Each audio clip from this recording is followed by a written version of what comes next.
This is TWIS, This Week in Science, episode number 488, recorded on Wednesday, November 5th, 2014. Inside Your Head.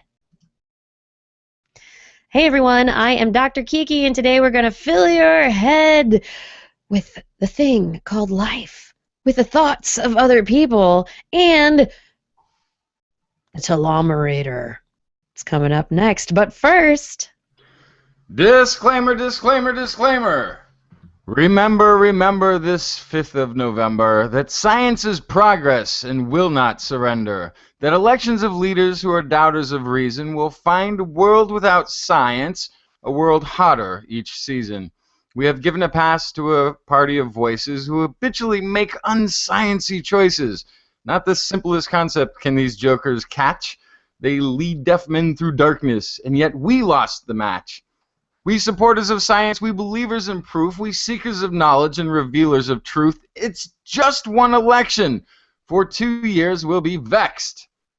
Till then, more than ever, This Week in Science will be coming up next. I've got the kind of mind I can't get enough. I want to learn everything. I want to fill it all up with new discoveries that happen every day of the week. There's only one place to go to find the knowledge I seek. I want to know what's happening, what's happening, what's happening this week in science. What's happening, what's happening, what's happening this week in science. Good science to you, Kirsten. Good science to you, Justin, Where's and Blair? welcome, Where's Blair. Blair? Where's Blair? Blair? Oh, Blair's not here. No, Blair has some kind of a crud. She is not able to join us. I know that the crud is not a scientific term, but I don't know what it is. It's something that is keeping her from us because she feels so terrible. I don't even think she's in the chat room. What's up with that? Anyway, it is a day of science, all. We are here to explore the world around us, to learn more, to discover, to question, to wonder. And we've got a great show ahead. So, we've got stories. What do I have stories about? I have some Clymatia stories. I also have a story about the Telomerator and brains. Brains inside of brains. Brains. Many That's brains. right. Brains inside of brains. It's going to happen. It's a big story this week. What do you have, Justin? I've got a strange skull. Good-smelling women and non-intelligent voting, amongst other things. Good timing for the voting story, I guess. Maybe? I don't know. Huh? What? All right, everyone. I can't tell you what Blair would talk about. We have her stories in the rundown, but can we tell you? Should we save them for next week? We'll just do our stories. She'll join us next week with all of that animalistic news. All right, everyone.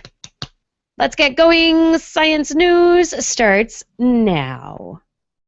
The climate. It's big. The International IPCC, right? The Intergovernmental Panel on Climate Change has brought together their 40th session of the IPCC in the hopes of completing the finalized draft of the synthesis report, which is basically like the Cliff's Notes of the IPCC's report.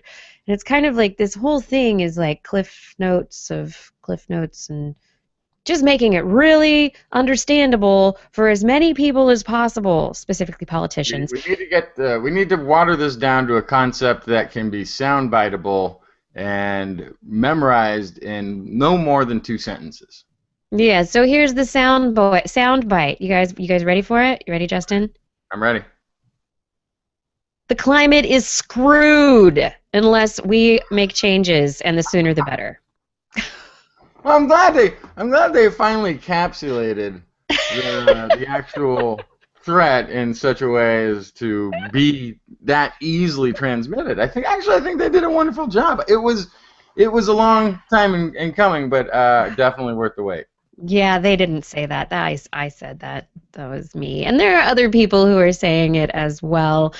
But basically, this is not a new report that has come out. This is just that the IPCC just came out with, just puts it in clear terms. We are estimating at least 95% confidence, which means there's only 5% wiggle room there, that half of this warming of the future of our planet, and what we've experienced so far is due to human activities. And so that means that if we continue to burn carbon releasing products, carbon dioxide releasing products, emit greenhouse gases into the atmosphere, it's not going to be so great. And we've already burned, according to Ars Technica, about 2/3 of the carbon necessary to warm the Earth 2 degrees above pre-industrial temperatures.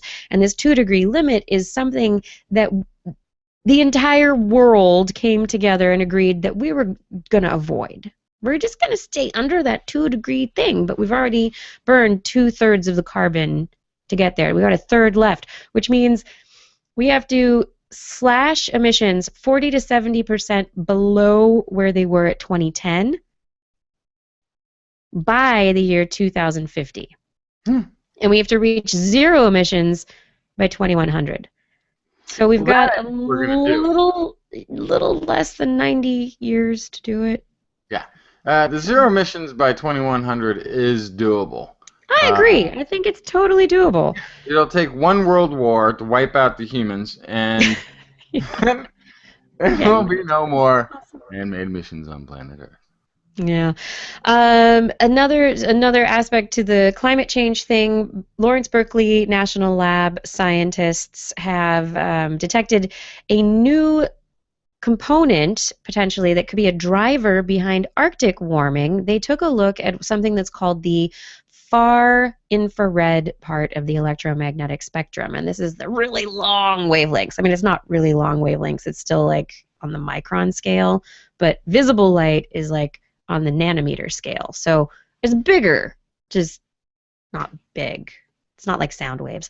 But anyway, the far infrared part of the spectrum, we cannot see it with our eyes. However, it's there, and models so far have assumed that all surfaces on the planet are 100% efficient in emitting, that's getting rid of far infrared energy. So it's thought that this emission of far infrared is kind of like our opposing force to the heat that comes into our planet, the light as light and heat. So if we think that we're 100% emitting in the far infrared, then hey, we're balancing things out in a certain way, and it's pretty good. But anyway, it's not the case. Scientists found that open oceans are not as good as sea ice when it comes to emitting in that far infrared part of the scale. And so it also changes by altitude and latitude. So higher altitudes and higher latitudes are more likely to be affected by this far infrared emission and how much they emit. So what we're looking at are things like sea ice emitting fairly well, but if the sea ice is melting and then you've got a lot of dark ocean that's not emitting very well, what you're doing is heating up the ocean because it's trapping that energy in the ocean. The ocean will heat up more and melt more sea ice.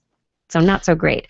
Same thing happening to ice caps and glaciers on high altitude mountains. So that's more not good news. Not good news, but it's good that what they have done is found this possible driver that was not considered to be a driver before because they thought, oh, everything's the same. And now they can put it into the models to make the models that much more accurate, so that when people complain about how we know that stuff is going on and they go, well, the models aren't very accurate. Well, this is one more step in the direction of getting the models more accurate. And so it is good in that sense. In that sense, although those who are saying that the models aren't very good have never looked at a model. Yeah, it needs to be measured better. So anyway. We Yeah. still, yeah, better measurement's better measurement. That's great. I wouldn't put it in context of convincing anybody who's complaining about the scientific models not being good enough. Yeah. To date, this just hasn't been something that anyone's really measured that well, and so now they're going, "Oh, gee, this could be an issue. Why don't we measure it?" Yes, that's a good idea. So this will start uh, good measurements. And now for the fun stuff. We started off a little depressing, but do you want some fun, interesting, like what blow your mind? I mean, really put someone's mind in your mind, make your hand move kind of news? That sounds freaky. I don't know. I don't know if that's not freaky. Kiki. So this summer we talked a bit about a study where they or it was recently, I think it was this summer, were um, uh, information from somebody's brain thinking about a word was transmitted to somebody else's brain, but it wasn't really that demonstrative of a of a test of this brain to brain interfacing, It was right? a It was finger Spanish. twitch. Yeah, Spanish study and a finger twitch, but it was like a word. They were trying to get Oh yeah. the word one. There's also a finger twitch one. This one is a finger twitch one, a real finger twitch one. Um, so researchers at the University of Washington have created a system in which they take an EEG, an ongoing real-time EEG of somebody sitting in the chair. It's like they're wearing a swim cap with all these little monitors that collect electrical activity from the outside of the head. It's not invasive, it's just a swim cap. Put it on the head. Recording activity as a person is looking at a computer screen that's showing a game in which there's a cannon that they're supposed to be shooting at certain targets to try and win the game. And then their hand is just kind of on a little pad next to them. And they're supposed to think about moving their hand in a certain way as if they had a touchpad to control the cannon and get it to fire. But they don't actually have a touchpad. The signal of the thought pattern of them thinking about moving their hand is then transmitted over the web across campus, not very far away, admittedly, but to somebody else's head in another room in which they have no screen and they're not looking at a target. They're not looking at the same video game at all. They're just looking at a wall. They have no idea what's going on in the other room where this person is thinking about firing a cannon at a target. The electrical thought signals from the sender come into the brain, and there is a transcranial magnetic stimulation device focused over the motor cortex, the part of the motor cortex that would be used for moving the hand that needs to touch a touchpad to fire the cannon. And so the receiver person gets magnetically stimulated, and then their fingers move and touch a touchpad, and then that touchpad sends a signal back to the computer across campus, and the cannon fires. Mm-hmm. So this game is a full circuit. They have completed a circuit. They have created a system in which it's not perfect. They said they have, it's a huge variation in success, 25 to 83%. And they used multiple pairs of people, where the original study that we talked about, or the more recent study we talked about, had one sender and multiple receivers. This had... yeah, because this is a recreation of the one they did a year ago. Yes. Yes. And it sort of begs the question too, because this is, I remember when they first did this, and it was just two people, but it now sounds like they've really gotten it up and running, and they're practicing with lots of people now. So confirming the earlier result, but the thing that still puzzles me, and I keep wondering about, is couldn't they just use a recording, because they were sending it across campus via internet, the signals. Couldn't they just record those signals and play them back for each participant and then see if it worked? I mean, it's almost unnecessary to have them both wired in at the same time, I would think.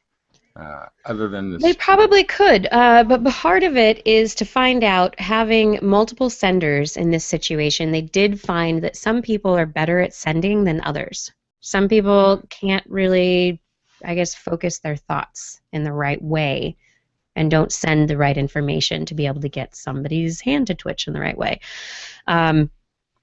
Also in this, they are recording all of the activity of the brains in real time so that they can look at it later. They're going to analyze it and try and figure out what aspects of the electrical activity are the important components for actually delivering the signal that is received to lead to that finger twitch.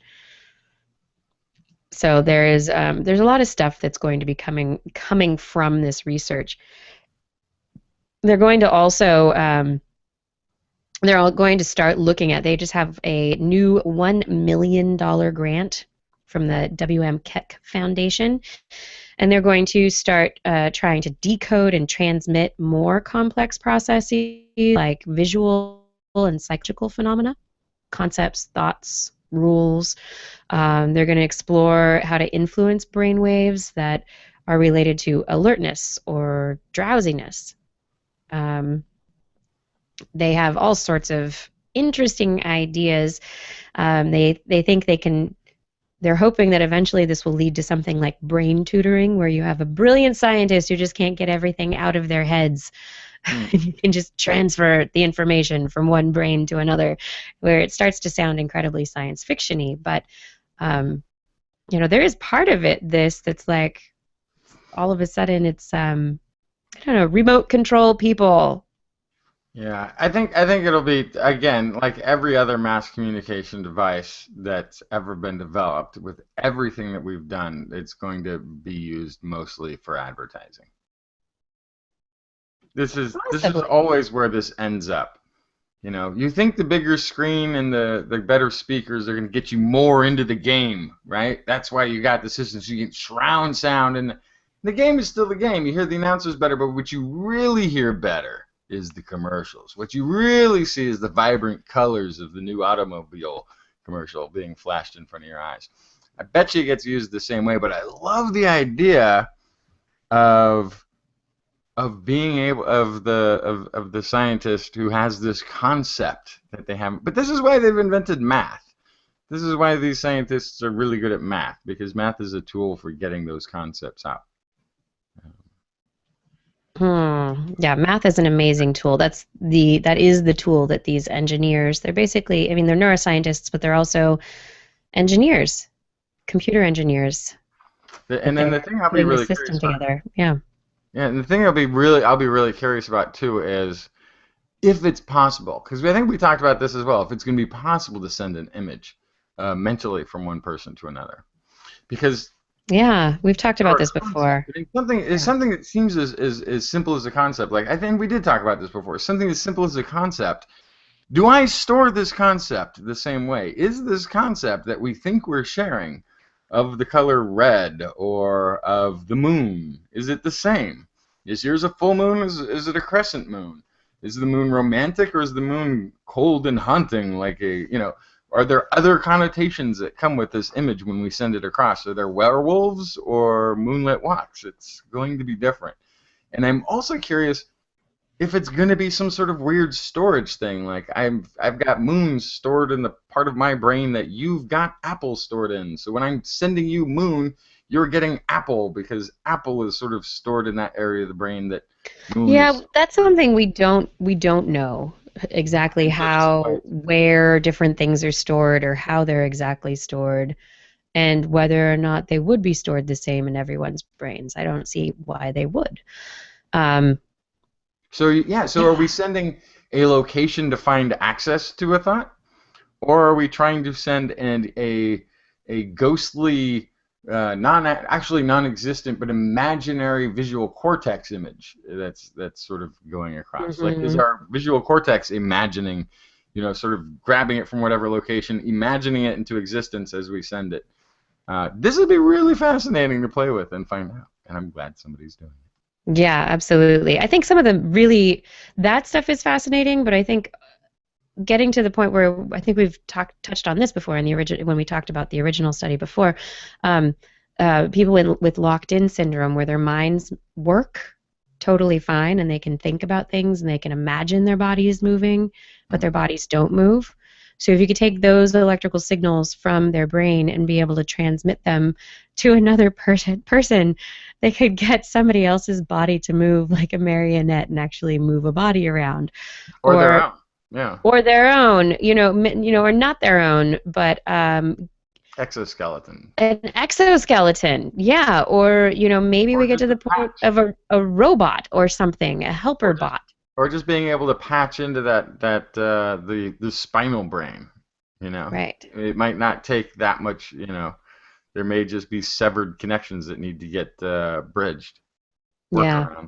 Yeah, this is where it gets very sci-fi for me, the possibilities science of fiction and future of medicine. I mean, these have always been very close companions, science fiction and what's actually possible with science. Otherwise, they would call it fantasy fiction, which has got totally different parameters and has nothing to do with science. But science fiction-y stuff traditionally has tried to attempt to figure out where science will be 50 years from now and go there first. And yeah.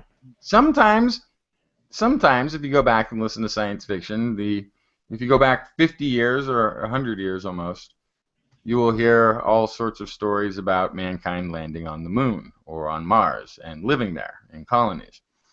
But then you only need to go back, to the 60s, and you've got flip phones and music on demand from these big computers, where we actually can do that on very small computers now. So sometimes we catch up to it, and some stuff is still out there. Yeah. Hey, everybody. This is This Week in Science. Have we got you twitching your fingers yet? What do you have, Justin? Aha. Let's see. This is good smelling women, or why do women smell so well? Why do women smell so good, Kirsten? We're sensitive? Could be. I don't want to say anything about having big noses. That's not. Women have big noses? No. Actually, according to this study, they do. Well, maybe not big noses, but big olfactory bulbs. They went and looked this. They don't have a whole lot of samples in this, unfortunately. There's a group that examined postmortem brains from 7 men and 11 women, who were all over the age of 55 at the time of death. All individuals are neurologically healthy, and none worked in professions requiring exceptional olfactory ability, such as coffee tasting or professional cooking. But by calculating the number of cells in the olfactory bulbs of these individuals, the group that included researchers at the University of San Francisco discovered that women on average have 43% more cells than men in these brain structures. And counting neurons specifically, the difference reached almost 50% more in women than men. The question remains whether this high cell count accounts for the differences in olfactory sensitivity between the sexes. Generally speaking, says Professor Lent, larger brains with larger numbers of neurons correlate with the functional complexity provided by these brains. Thus, it makes sense to think that more neurons in the female olfactory bulbs would provide women with higher olfactory sensitivity. I wonder, though, if there's a difference between, so this is looking at just women versus men, and they're finding that, yes, generally women have a better sense of smell on certain things, and they have more olfactory neurons than men, okay. But I wonder if there are some people who are super tasters or super smellers who can really smell certain things, and I wonder if those individuals are kind of outliers from this general trend. So probably on the male side, some guys just might have an amazing sense of smell. Oh, sure. So they specifically left out people who had been working in industries where smell was exceedingly important, and that I don't know if that means that there can be great variation there, or if it also means that you can somehow train this. You know, if you Right. can. And if you do train it, yeah. And if you do train it, does that mean that you get more neurons? It would make That's the sense. ongoing question. Is it that you had more neurons to begin with to be a better smeller and so you're good at that job, or you trained into it and your brain built more so that you could do better? That's what I want. Kind of reminds me of the T-shirt sniff test, Yeah. right? And women were so amazingly good at sniffing like old T-shirts that they could find men who were genetically the most diverse just by sniffing their shirts. So yes, women smell better than men. So did you hear about this weird little mammal thingy they Weird found in little. Madagascar of all strange places? Yeah. Tell me about that one. So let's see. There's a Did few it of them. have a This is big all over nose? the AP's got it. The Reuters has got it. This is an already broken story. But their clock. They found this mammal, this 20-pound mammal that looks like a 20-pound beaver, squirrel, badger, beaver looking thing. Pretty big. But when they found it, it's actually more amazing. It's got a big range, but it could be 65 million years. Yeah, it's wow. Actually, they say it ran roughly from 250 million years to 65 million years ago, which it means it was the second heaviest mammal known in the dinosaur era. So that 20 pounds that's a small dog. Yeah, and That's actually that's like a mid-sized dog. this is when we were relatively tiny. I thought. I mean, I was thinking we were mostly shrew-like mammals. Meaning, when I say us, I mean all, including all mammals. So Well, us. obviously it wasn't, I mean, if it's the second largest, then mammals still weren't huge. They weren't, Yeah. tiger sized at that point in time. They're pretty small, and the majority of them probably were shrew sized, very running around, scurrying through the underbrush, kind of avoiding getting stomped on, avoiding getting eaten as much as they possibly could. I wonder how well these guys, being bigger, how well they could avoid being eaten.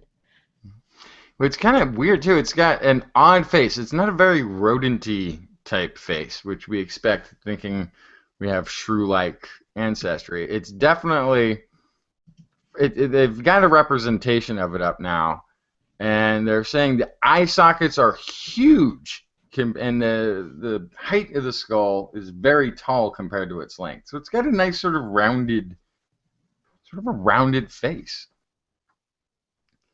And has weird flanges by the bottom jaw, which were anchored by big chewing muscles.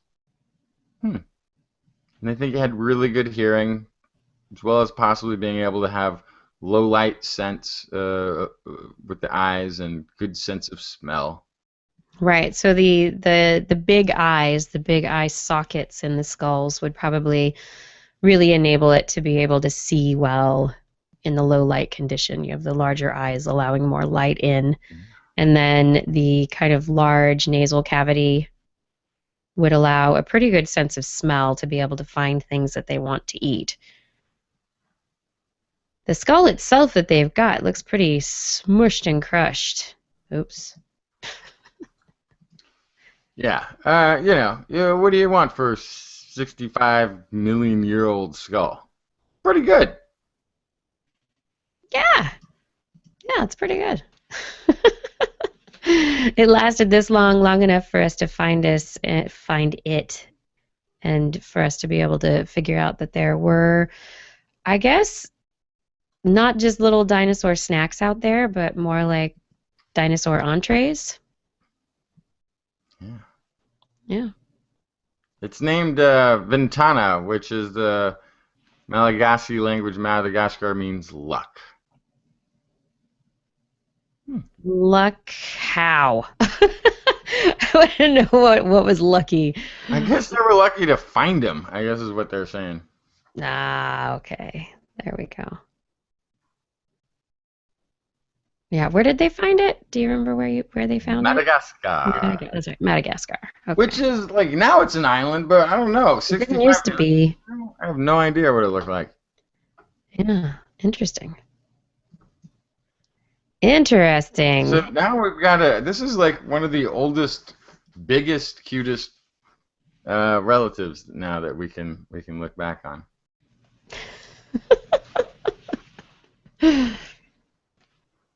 So tell me about the dumb vote. What was the dumb vote you were talking about?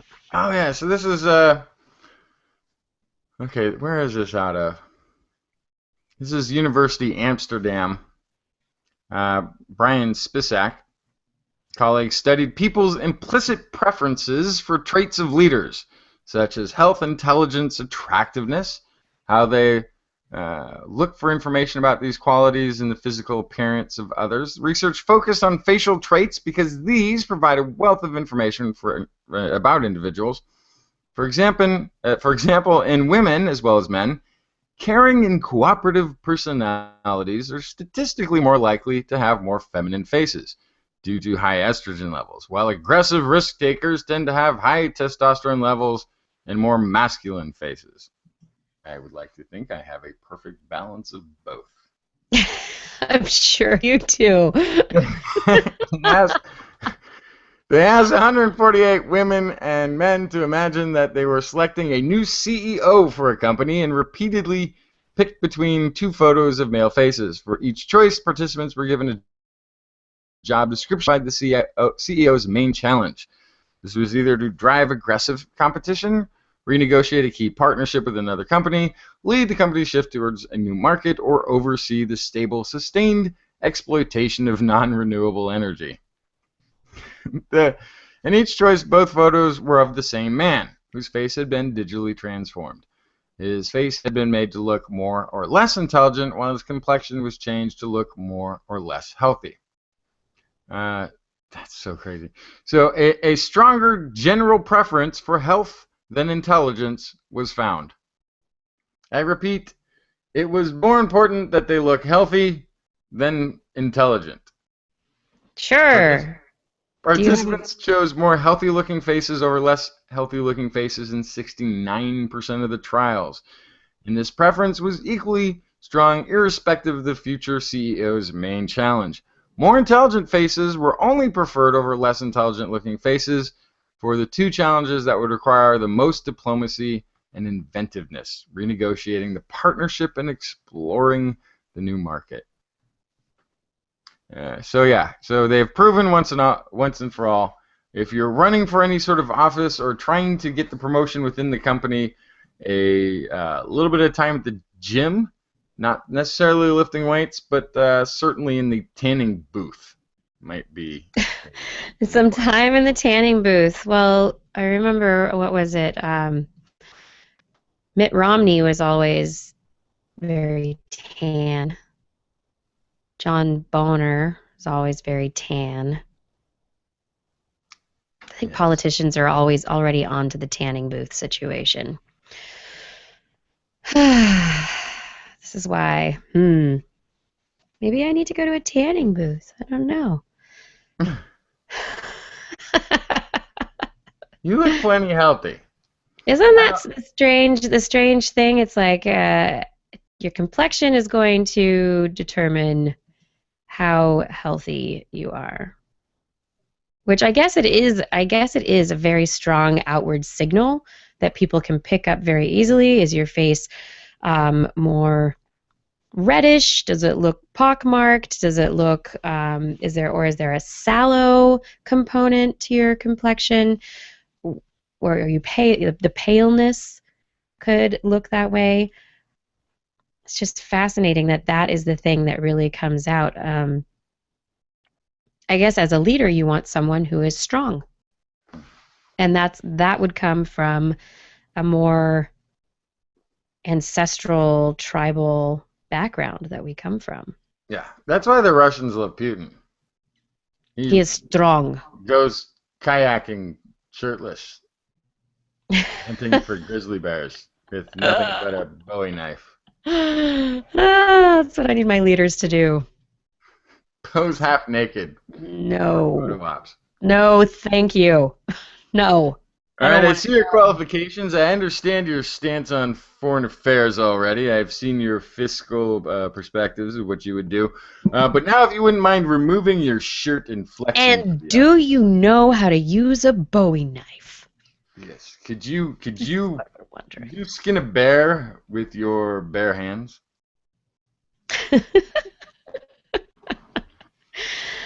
I could not. Darn it. Darn it.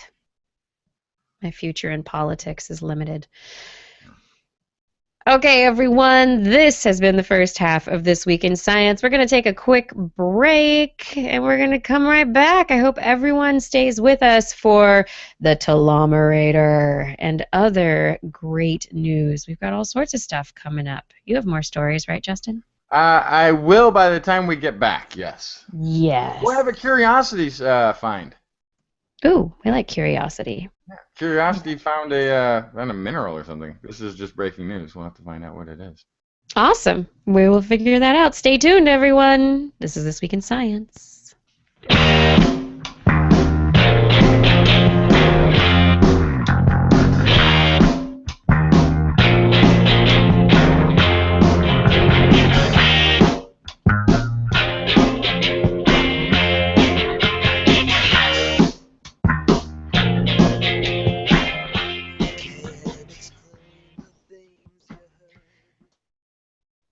This Week in Science is made possible because of listeners like you and the ways that you support our show. So right now, an easy way that you can support us and get something for yourself or a friend, the holidays are coming up, you know, we have a Zazzle store that you can get a t-shirt, a hat, a tote bag, stamps, a mouse pad. You could get a mouse pad with the TWIS logo emblazoned all over it. A mug for your morning coffee or your afternoon tea. Come on, there's all sorts of options out there. And I know you'll find something to enjoy for yourself or a member of your TWIS miniony family. That's right, the gift giving. Think of it as the gift giving. The gift that gives in many ways. It gives to yourself because you get to help support TWIS and keep us going, and you can give to friends many times over. So Zazzle, go to TWIS.org. It's in the main header bar. Look for our Zazzle store link at our website, TWIS.org, to buy something merchandisey right now.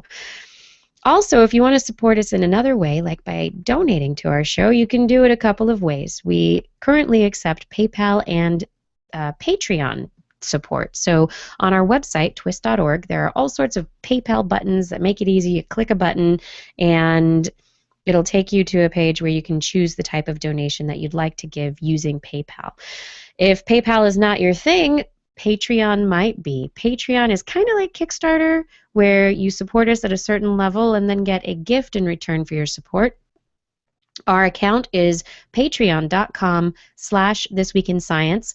It's Patreon, patreon.com/thisweekinscience. Whichever way you can support us, check out the website, twis.org, listen to the most recent episode, comment on the show, and make a donation. But if you can't afford a donation, you can't afford any of the swag, don't worry about that. We can always use your help in many other ways. People power is also the way this show is powered and the way it's been powered for ages. Just people helping out in so many ways. And your support, you can help us find new listeners. Maybe you can help us do something that needs to get done for the show. Easiest way, though, is tell your friends about TWIS. Tell your friends and family all about us. Let them know about Science Weekly on Wednesdays. These are social networks for good and science for TWIS. We really could not do this without you. Thank you for your support. And I normally don't interrupt. You normally do not. What is going on? But this is, I got to bring up, because this occurred to me last week. I sent you a message on it. But I think Kirsten, you may be the world record holder for science news brought to a podcast audience. I don't know about that. For so long. Look, and we bring more stories. I did the math on this, and if you do it real quick, even the science publications, the dedicated science writers, they've been in the business for years and years and years. How many stories do they bring to their science news publication? That is, what, released monthly? What are there, 20 stories in there, 30 stories? How many of them do they write? A couple of them. They bring a couple things out there. The Science Friday show, it's a fantastic show, but it does a couple of shows. You have been bringing 6, 7, 8 stories a week we're almost at 500 episodes. The math on that is when we hit 500, you're going to be like 6, 7, 8,000 stories you brought. I believe. And I've been doing it even longer than that. You've been doing it for 5 years before that, right? Yeah. So I think you may be the Guinness Book of And I also did holder for Dr. Kiki's Science Hour, Food Science. I did a whole bunch of other things. Yeah.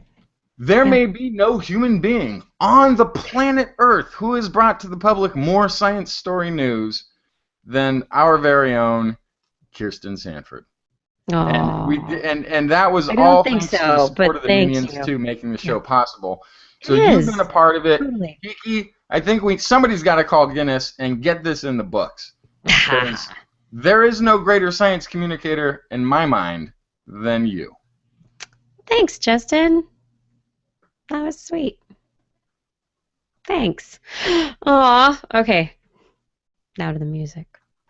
But I hold the record for somebody who doesn't have a PhD.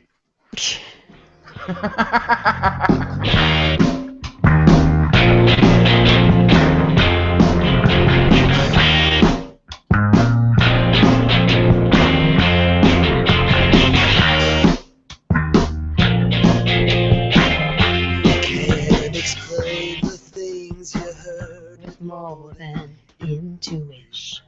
And we are back with more This Week in Science. Oh, yeah. What you got, Justin? So this is, I was trying to find some more stories. I've got some other stories, but I was trying to find some more to fill in for the missing Blair. I don't think we really need to, but okay. Got a Curiosity Mars rover find here. Nice. This is just off the phys.org website. Reddish rock powder from the first hole drilled into the Martian mountain by NASA's Curiosity rover has yielded the mission's first confirmation of a mineral mapped from orbit.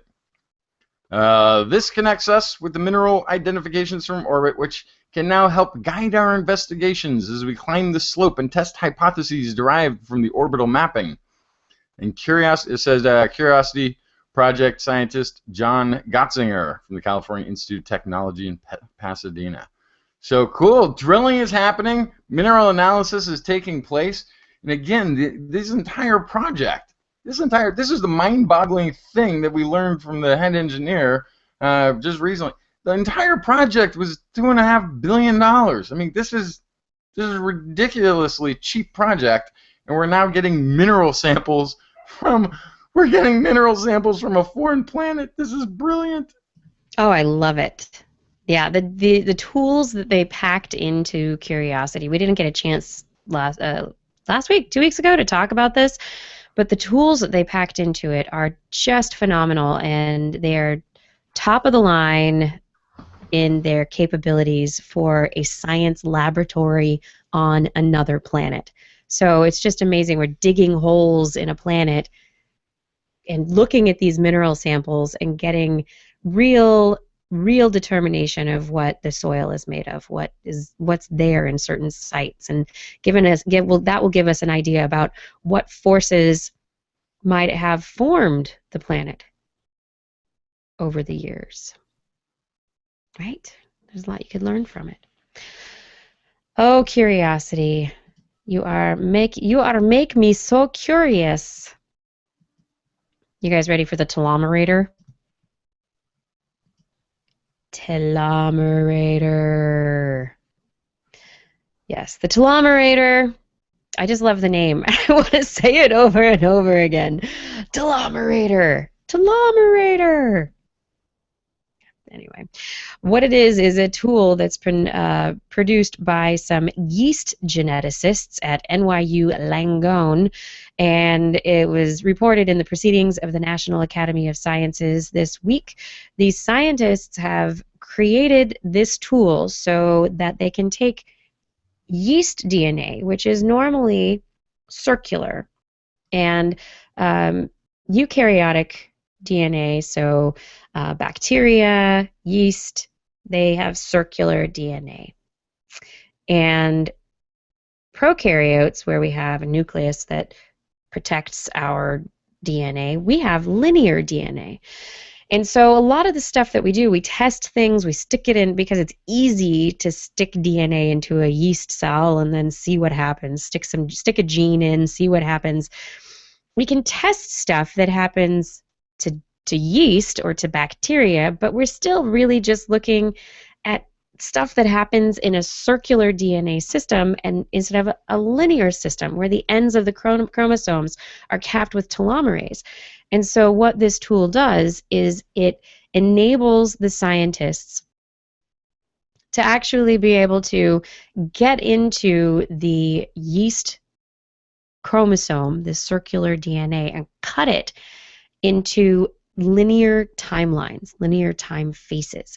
And these linear time faces, they can cut it, so you think of it as the circle of a clock face, and they can cut it into up to 12 unique sections of chromosome.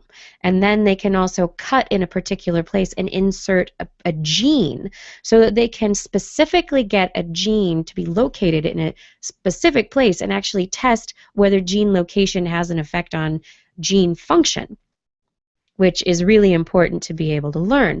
And it's been very difficult to actually study stuff like this because of the circular shape of the DNA. And this new tool, the Telomerator, actually allows a much better investigation of this type of DNA.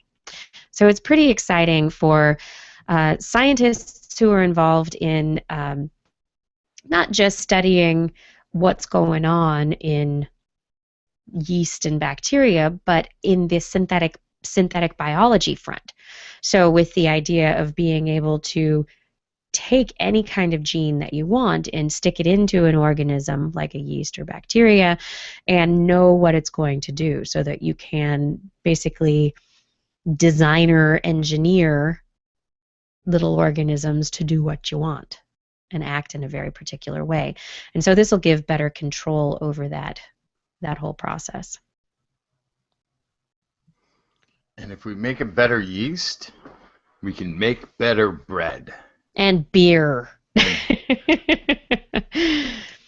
Yeah, so this is something that took a couple of years for the team to put together, and they're pretty excited about the possibility of it and what it's going to do. They quote from one of the researchers, Jeff Boeke, our new Telomerator resolves a serious and practical issue facing biologists everywhere by helping us experiment with synthetic genes in ways that are more realistic and more closely aligned to the biology of higher organisms, such as humans. Until now, we've relied on synthesizing functional and stable yeast chromosomes in a circular format with their telomeres cut off so that they can be uniformly reproduced for easy experimentation within bacteria whose chromosomes are circular in shape. So anyway, making it more relevant, really, is what this kind of science does, which is very cool for synthetic biology. Tell me another story. So this is a little bit of an unintuitive diet tip. New Danish-led research suggests that signs of brain aging can be postponed in mice if placed on a high-fat diet. In the long term, this opens the possibility of treatment of children suffering from premature aging and patients with Alzheimer's and Parkinson's disease. The research project is headed by the Center for Healthy Aging, University of Copenhagen, and the National Institute of Health.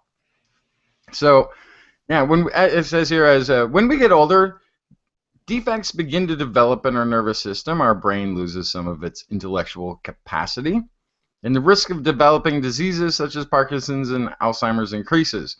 Alzheimer's is currently the fastest growing age-related disease.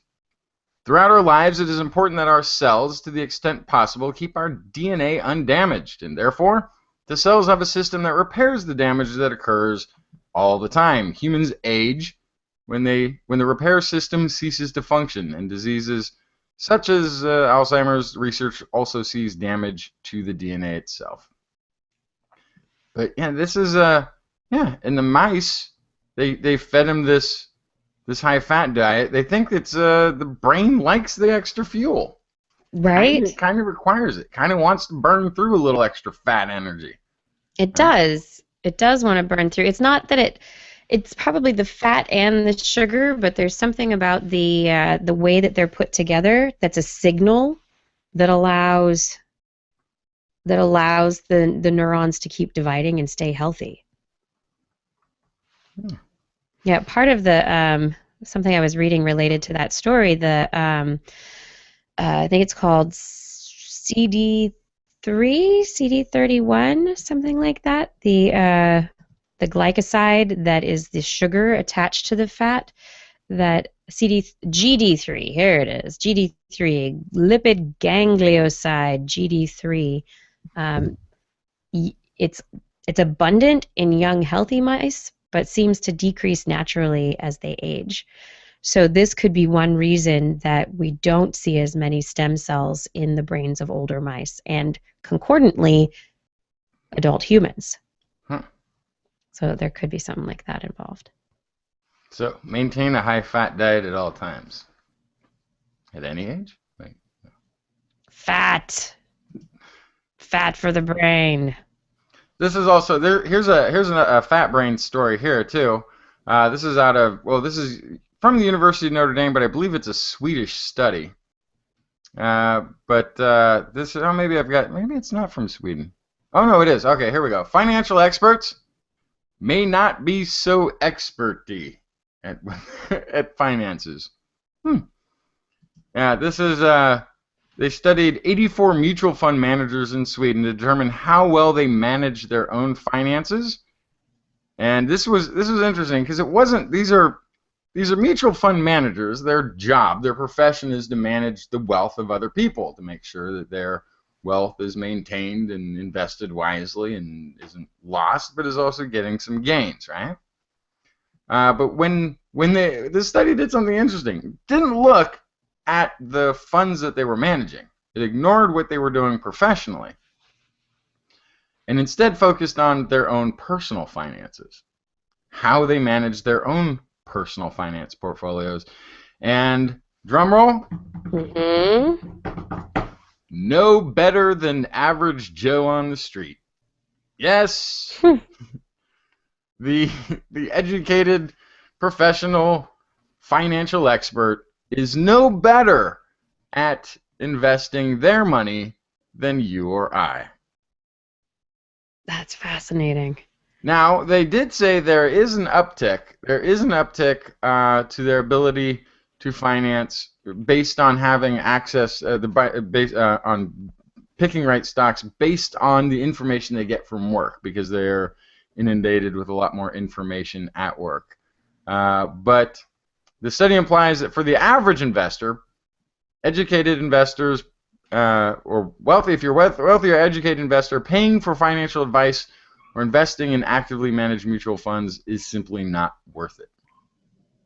If you're completely uneducated and aren't, watching the markets on a semi-regular basis, yeah, maybe. But then again, if really for a modest, what you would pay to a financial advisor would wipe out any possible gains that they would give you, is basically what this says.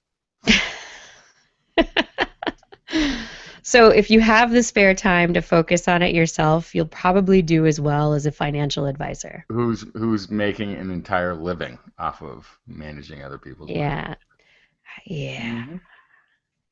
Yeah, interesting there. Life in outer space, we like to think that there is lots of it, right? Little microbes. I would like to think so. Right. I don't know if I do think so, but I would really like to think so. Sometimes I think so. Sometimes I don't. Yeah, it's a good day, bad day sort of thing. It's depending on what the question is. All right. So researchers from the Queen's University Belfast have published in the journal Environmental Microbiology that they're looking at the question of how much water does an organism need to survive? How much water does it need? And they say it's actually more complicated than you would think, because you can't just say, oh, they need 50 gallons of water, because water acts as a solvent and is able to dissolve a whole bunch of stuff in it. And so sometimes water becomes something that, because of the concentration of other stuff in it, it becomes something that organisms cannot survive in, becomes toxic. So there is now something that has been defined, which is water activity, and it is the measure of water's biological availability. So pure water, where there's nothing in it, has a biological availability of 1. It's kind of like humidity. It's like it's there. It has its availability of 1 to biological entities. And so that is the number by which everything else is compared. And to date, researchers have really only looked at it maybe at 1 decimal place. So changing from 1 to 0.9, 0.7, 0.6, but not really with any more accuracy than that.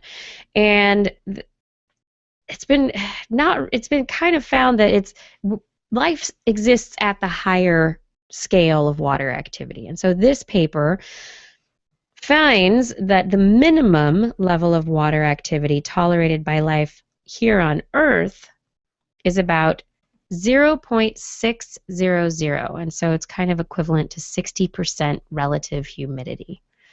So 0.600, that is taken to 3 decimal places out to the thousandths place. And the point that they make in their study is they find an organism that's called Xeromyces bisporus, and it's a eukaryote yeast that is a mold that can live in pretty arid, sugary environments and actually cause food to spoil. And the lowest water activity level that it can exist at is 0.605, and that was found in 1968. There are like a few other organisms that exist under 0.700. Prokaryotes, that's the organisms we are, and other higher life are. We need about 0.755 water activity. And so researchers on this study have determined that about 0.690 to about 0.600 is the biophysical fringe of Earth's functional biosphere. So that's about the lowest that it goes here on life. And so to find microbial life similar to what we have here on Earth, we need to be looking for water availability in places that, or this water activity measure that's about this level. Well, there's a presumption there, and I just want to, I mean, it's probably all correct. The presumption's probably correct. But what I always ponder on in this is that we're referring to our search for life out there, for life as it is now, here, after 3 billion years of evolution. Is there a possibility that life was less able to survive or more able to survive in more or less humid conditions 3 billion years ago? Yes, and we can't see it, and we don't know it, and it's not here right now. Right. But it may be much more fragile. We might be very well adapted to living in areas with very little moisture as a planetary, life. Or we might be on the other end of the scale. It's kind of hard to tell just based off I get looking based on our experience because it's the only example we have. But I wonder if 3 billion years of evolution didn't make us stronger or weaker, more or less susceptible. I would think we were stronger and more adaptable. So it's probably a good measure, probably a good thing to look at. But it may be the high end. It may mean that it's actually exceedingly difficult for life to exist at the 0.65. And it takes 3 billion years of evolution. So if you're only 2 billion years evolved, you may have no life anywhere near that, even on a planet that has life. So it's, I don't know. Yeah. So there are definitely other factors involved. Extreme cold, low pressure, heat, other surface environment issues. And again, my one remaining problem with all life on Earth, which makes me think life as it is today on planet Earth is insufficient for starting life, is that as far as we know, as far as we can tell, life only started here once. Yeah. So whatever the condition is that starts life anew, we have no examples of it for billions of years. So the initial condition is the thing that's exceedingly important. And where things go from there, evolution can adapt to, so it may not even matter. As long as the conditions remain. Yeah, as long as the conditions that were there initially that allowed for the start, as long as they continue to maintain the status quo or change in a way that does not make water unavailable. Perhaps. Right. Or maybe, I mean, and this is the thing, though, this is what I'm saying, is if this condition is right for life, no, it's right for our life. We've adapted into it. But it may be totally impossible to start life on a planet like Earth right now. You know what I'm saying? Like, this might not be the right condition to start life. To start it, yeah. Our life may have maintained from a different condition that the planet was in early on. Because life, we think, is at least 3 billion years. The planet's only 4 billion. Conditions were dramatically different when life was forming. So we've evolved to survive on how the planet's changed, even though it's completely inhabitable, maybe completely uninhabitable for the first life forms that took root on this planet. So that's why the history of life is so important. That's why we've got to delve back to the early origins and figure out what are those conditions that make this thing get started, and tracking it back that way, maybe we can find there's even more variety of planets, or a specific few that are completely different than what we've been looking for. Yeah. The researcher says, where other conditions such as temperature are biologically permissive, the ubiquity of potential microbial habitats that are within the known water activity range for life makes the implementation of planetary protection measures even more pressing. And I'm adding this because we're heading to Mars all the time, and if there are microbes, which there probably are, stuck to the craft, in the craft, even though we try to sanitize them the best we can, are there little bugs hitching a ride to Mars that will find little niches that, if those initial conditions that are necessary to allow life to survive, hang on in some way, does the soil there have enough water activity? Is there enough water there to allow for a little bug to make the jump as we send our craft from one planet to another? So you're sort of saying two things. You're saying, we're trying not to allow this to happen, but if it does, could it work? Would it survive? Right. I know, I'm with you. I'm like, yeah, we shouldn't be necessarily right away invading with microbes, but if we are sending some, countries behind you. That's right. Yeah, so no, it's an interesting question to, what does life, just that kinds of life, the extremophiles that would survive a sanitation process for a craft going into space, that would survive the ride through space, that would survive going through the thin atmosphere of Mars to landing. I mean, that's going to be some extremophile who probably can exist on very little water. Yeah. Might survive once it gets there. So these are definitely questions that need to be considered. Science has a new hero this week. I don't know if this came across your feed there. Noah Cordell, 10-year-old, boogie boarding in New Jersey, found something. He actually stepped on something he thought was a crab at first. When he looked back, it looked like a sharp rock. picked it up. Turns out it's Clovis Point, 14,000-year-old Clovis Point, Awesome. right? He's gifting it. This 10-year-old is gifting this to the Smithsonian National Museum of Natural History.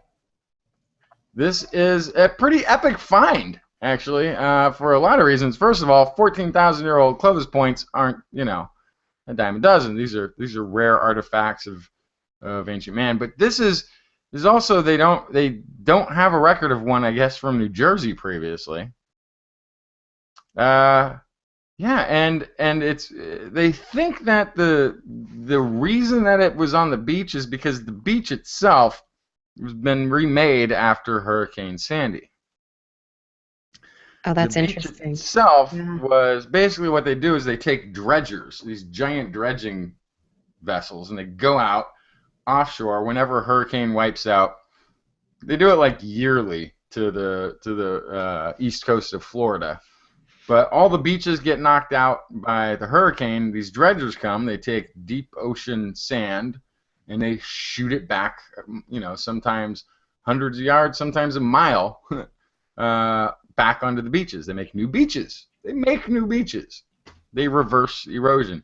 And so what they figure is this may have been dredged up from an archaeological site that is underwater from the rising sea levels. And this is one of those things, too. So much of human history, so many of our archaeological sites are pretty much inaccessible to us because they're all underwater, because sea levels have risen. I mean, there are, in fact, cities. There's, the mythical city of Atlantis, sunk beneath the sea, is probably along coastlines of every continent, right? But yeah, so that's where they think it came from. An archaeological site lost in a sandbar off the coast that got dredged up and shot up onto the beach, discovered by an observant 10-year-old who said he was always interested in science, but ever more so now. And he says, his direct quote, let me not misquote him. I was already pretty interested in science before this, he told the Washington Post, but this brings it to a whole new level. Absolutely. Well done, Noah Cordell. Well done. Good for being curious. Good for looking at the ground. You can look at the stars. You can look at the ground. Just look around. Other research this week, researchers have found that chemicals left over from cigarette smoke that attaches itself to dust particles, walls, other surfaces in a smoker's home when smoked indoors. It's called third-hand smoke. May linger for hours after a cigarette is smoked and may have significant health impacts. That many of these compounds are cancerous or cancer-causing compounds, and increase in the hours in these third-hand smoke, in the third-hand smoke realm, for up to 10 to 18 hours after a cigarette is smoked in an area. So these things can stick around and have health effects. Even if a person smokes a cigarette inside while no children are around, and the children come home later, they could still be affected by the things that remain in the environment. But we don't exactly know how much of the effect. It could be from 5% to 60% of the effects could be third-hand smoke, because they're not exactly sure about the boundary between second-hand smoke and third-hand smoke. This is just stuff that scientists are working on. Yeah, Kirsten, you must remember the Cafe Roma. Once upon a time, there was a coffee shop in the city of Davis. Yes. And once upon a time, the front of it was just a regular cafe that we would recognize today, and the back end of it was a cafe in which you could smoke. Yes. A smoking section and a non-smoking section. And one thing I always remember is once in a while, our good friend Gilbert was working there, and he would start cleaning the walls of the smoking section, and they would turn from that amber color that was so familiar to white again. Ew. Like, wow, that's really disgusting. Yeah. So yeah, I could see, even if it's not lingering in the air, it's got to be coating everything because it's coming down somewhere. It's coming fixing down something somewhere. somewhere. Exactly. And it's the same stuff that was in the air, only now you're It's touching getting it in instead the of inhaling fabric it. of your couch. It's getting in your carpet. It's getting on the walls. It's on dust particles that can get kicked up and into the air and then inhaled.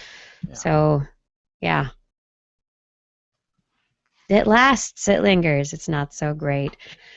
Capping off a terrible week last week for private space flight, the Virgin Galactic Spaceship Two crashed, killing one pilot and injuring another. And it's found that it was the result of an uncommanded change in the plane's conformation. It's called the feathering command, in which the Spaceship Two craft was supposed to start moving its wings to a different position, but it wasn't supposed to happen until a much later stage in the flight when it would begin gliding. So supposedly, this was uncommanded. We do not understand exactly what happened here, but it is ongoing investigation. Private space flight, it's dangerous. It's dangerous. Public space flight, it's dangerous. Rockets go boom.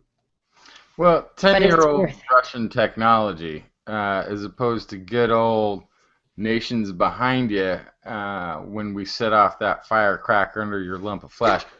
We need to bring NASA back to full speed. Go. This is ridiculous. This is what we get for abandoning the space program.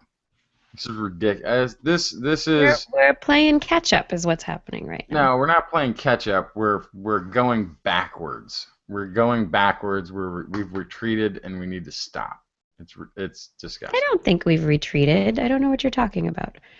I think that the private spaceflight industry is a wonderful way for space exploration to continue, and I think working hand in hand with the public efforts, it's going to be great. It doesn't have to be a government-only endeavor. It does not have to be. But shouldn't it? I mean, also be a government But it is endeavor? Isn't it something regulated. that I think we do it better as a nation than we do privately anyway. And in our private, we're buying 10-year-old Russian rockets to launch these things. No, we're not. No, we're not. Yes, No, we're not. that's what the orbital sciences company or whatever it is said the problem was. They're not going to. They say they're not going to use it anymore. But it was a 10-year-old rocket brought from the Soviets. It was a component of the rocket. It wasn't the rocket itself, as far as I'm aware. Anyway, we could argue about that later. Final update, Ebola update, because it is ongoing. The World Health Organization, however, has revised its estimates downward as improvements in the numbers of cases are being seen in Liberia. So they're actually seeing a reduction in the number of cases coming, which could be attributable to the efforts being made to stem the flood of the disease. However, it is still being conservative in its estimates, as not all cases or deaths are being reported. So there are still increasing numbers in areas like Sierra Leone. So it's up and it's down, but it's nice to know that there are some improvements potentially being made in this. We could win this yet. And that's all I've got story-wise. Do you have anything else, Justin? How about some shout-outs, Kiki? All right. It is time to say thank you to the people who support us on Patreon. Thank you so much for supporting us and allowing us to do what we do. We could not do this without you. Brian Condren, Kevin Donald Wesley Ballard, Paul D. Disney, Sam Winsier, John Ratnaswamy, Rudy Garcia, Steve DeBell, Aubrey Burgess, Stephen B., Jason Dozier, Matthew Litwin, Eric Knapp, Andreas Akestad, Jason Roberts, Patrick Cohn, Shane and Tara Ginsberg, Byron Lee, E.O., Bob Calder, Jared Lysette, Ulysses Adkins, Jake Jones, Brian Hedrick, Casey Lester, Chris Cross, Sarah Chavis, Steven Soroyak, Layla, Paul Stanton, Marshall Clark, Charlene Davidson Henry, Violated Gorilla, Don Komarechka, Randy Mazuka, Ed Dyer, Tony Steele, Lord Trentoni Moody, Larry Garcia, Daryl Lambert, Richard Bowersox, Kevin Parachan, Brian Rossman, James Dobson, Steve Goodwin, Kurt Stefan. I wonder if that's Stefan from SNL. Michael George, Craig Landon, Russell Jensen, Mountain Sloth, Jim Drapeau, Darren Lute, Tara Payne, Alex Wilson, John Maloney, Jason Olds, Gordon Grant, James, Paul West, Lauren Lang, Ed Bennett, Thomas Mikinen, Alec Doty, Illumin Lama, Nick Gradwell, Dan Rambo, Dougal Campbell, TMRO, Miko Pakola, Craig Porter, Adam Mishkan, Aaron Lothan, Marjorie, Scott Lajewski, Tyler Harrison, Ben Rothig, Columbo Ahmed, and Gary Swinsberg. And to everyone else who donates as well, thank you so much for your support. If you are interested in supporting us on Patreon, the link is patreon.com/thisweekinscience. And on next week's show, once again, we will be broadcasting live online, 8 p.m. Pacific Time, Wednesday night, where you can watch and join our chat room. Chat with us. Tell us what you think about the show as the show is ongoing. Don't worry if you can't make it, though. You can find our past episodes at our YouTube account, This Week in Science, on YouTube, and also TWIS.org for all the audio episodes. Don't forget to tell a friend about TWIS as well. Spread the word. Thank you, everyone, for enjoying the show. TWIS is also available as a podcast. Just Google This Week in Science in your iTunes directory, or if you have a mobile device, you can look up TWIS for Droid in the Android marketplace, or simply TWIS in the Apple marketplace. Or if you've got the new iPhone podcast app, you got to look for This Week in Science. For more information on anything you've heard today, show notes will be available on our website, www.twis.org, where you can also make comments, start conversations with the hosts and other listeners. Or you can hit us up directly. Email Kirsten at thisweekinscience.com, Justin at twistminion@gmail.com, or Blair at blairbaz@twist.org. Be sure to put TWIS, TWIS, somewhere in the subject line, or your email will be spam filtered into oblivion. You can also hit us up on the Twitter, where we are at TWIS Science, at Dr. Kiki, at JacksonFly, and at Blair's Menagerie. We love your feedback. If there is a topic you would like us to cover or address, a suggestion for an interview, a haiku that comes to you in the night, please let us know. And we hope that you will come back here and join us next week for more great science news. And if you've learned anything from today's show, remember, it's all in your head, including somebody else's thoughts in your head. It is really all in your head.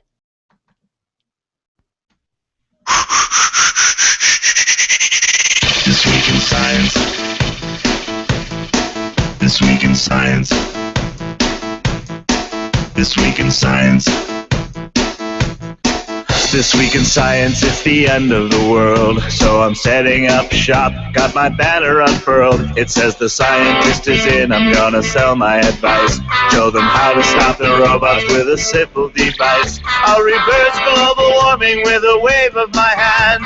And all it'll cost you is a couple of grand. 'Cause this week's science is coming your way. So everybody listen to what I say. I use the scientific method for all that it's worth, and I'll broadcast my opinion all over the earth. 'Cause it's This Week in Science. This Week in Science.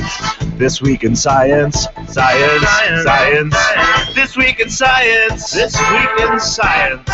This Week in Science. Science. Science. Science. I've got one disclaimer, and it shouldn't be news, that what I say may not represent your views, but I've done the calculations and I've got a plan. If you listen to the science, you may just yet understand that we're not trying to threaten your philosophy. We're just trying to save the world from jeopardy. Jeopardy. And This Week in Science is coming your way. So everybody listen to everything we say. And if you use our method instead of rolling a die, we may rid the world of toxoplasma gondii. 'cause it's This Week in Science. This Week in Science. This Week in Science. Science. Science. Science. This Week in Science. This Week in Science. This Week in Science. Science. Science.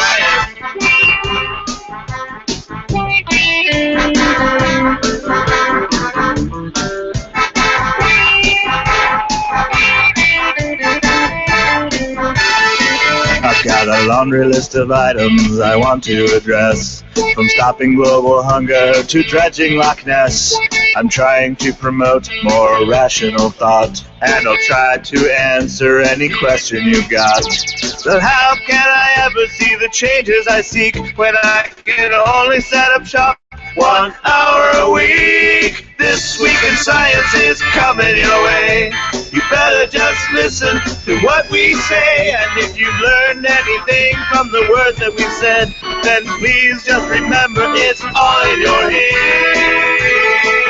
'Cause it's This Week in Science. This Week in Science. This Week in Science. Science. Science. Science. Science. This Week in Science. This Week in Science. This Week in Science. Science. Science. Science. Science. This Week in Science. This Week in Science. This Week in Science. This Week in Science. This Week in Science.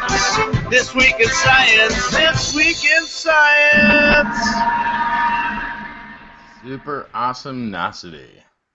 I love that song. It's a fun song. It's such a good song. By the Gifted Apes, Neil and Cash Shirley. The Gifted Apes. Aha, So- Gord says, Dr. Kiki, the Patreon ad is going along pretty well now with the first milestone and all. It's probably time to retire the explanation of what Patreon is in the ad. Probably. Possibly. You're probably right, Gord. Yes, so it's post show, everybody. Hi. What? So how do we get a hold of the Guinness people? Shh. I am. And who actually who actually gets to go back and count every story? I want to count every story. Why not? You get to put in the book, you're the world, then it's like, You're hilarious. and now introducing world record holder in science communication, and she has a PhD, Kirsten Sanford. Whoa! Come on. Oh, I gotta stretch. Stretch it out. Stretch it out. So in the Q&A over here, we had John Wilkinson saying, John and Adam from the No Agenda show say hi. It was worth it. Hello, John and Adam from the No Agenda show. John Dvorak.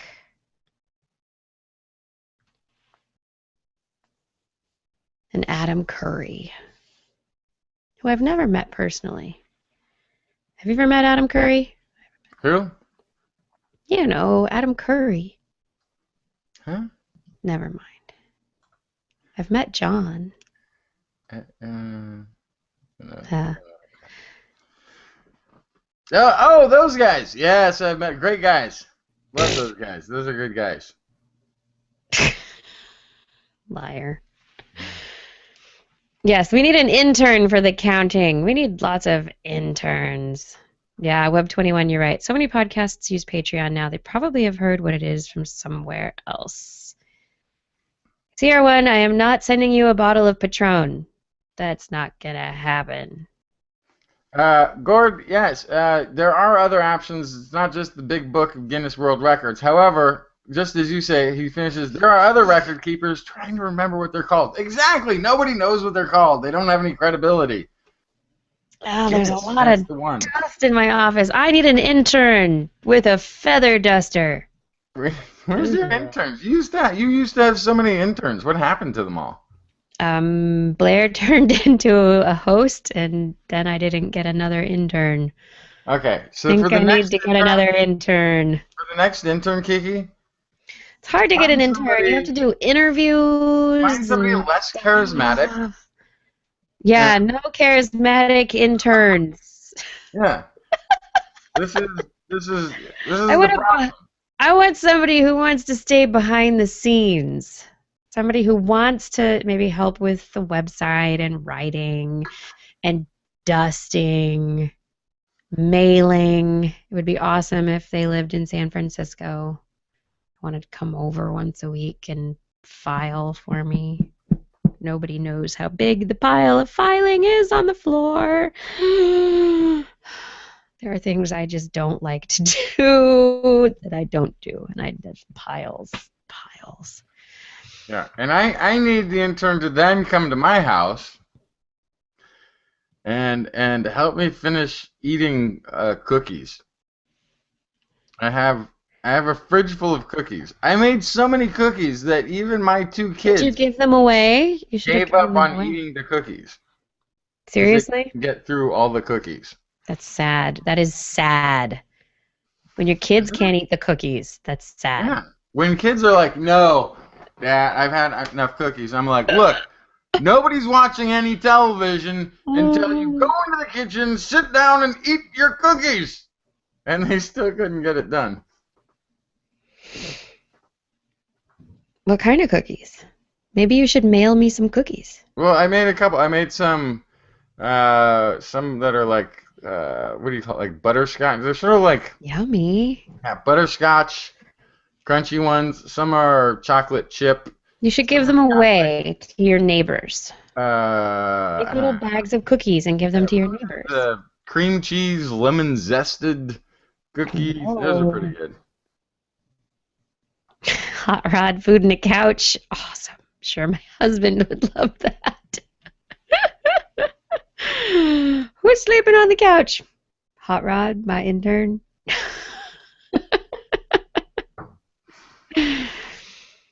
No, Shouty Blair does not have laryngitis. She has a stomach bug.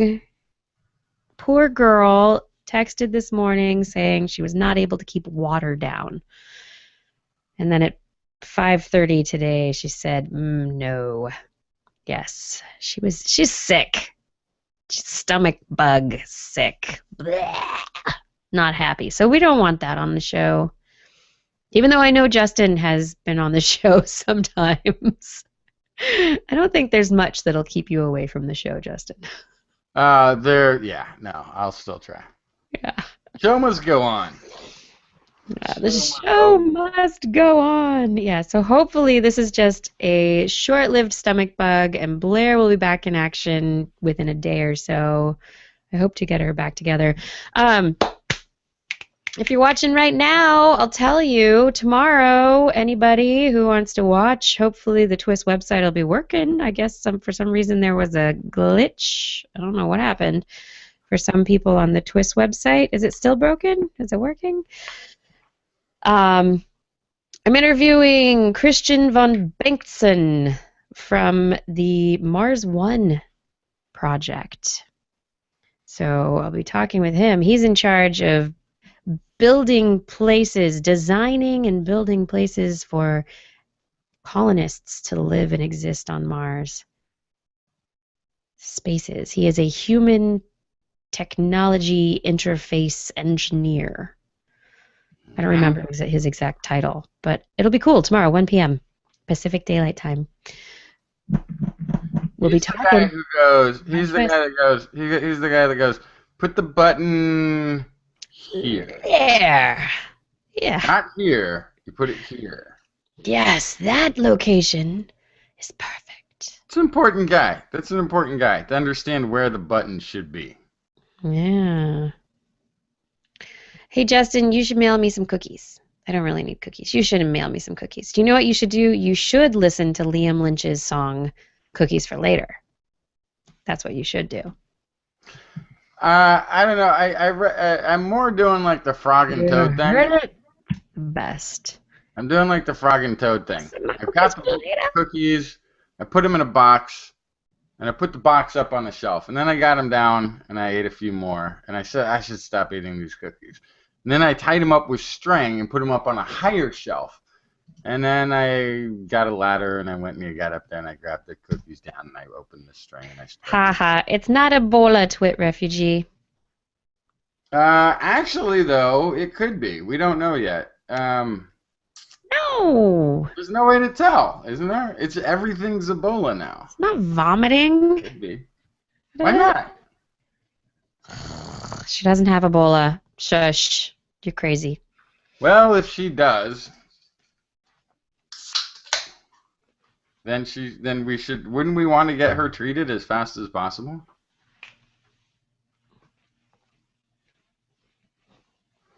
I'll be right back.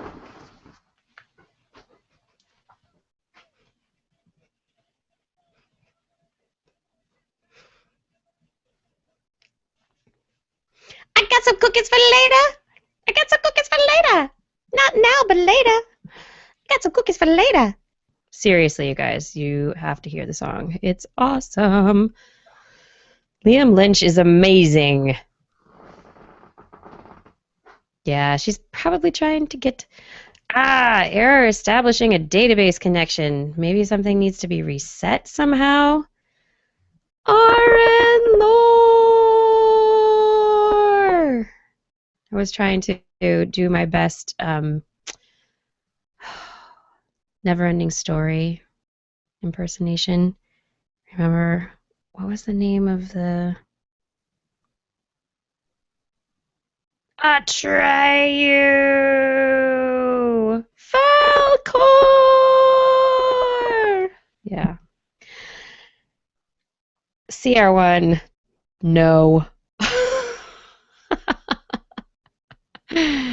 Oh my goodness. Dale Poco, Wednesdays may be permanent because it works really well for Justin's schedule, and we were having concerns on many evenings whether or not he was going to be making it on time, and it was making for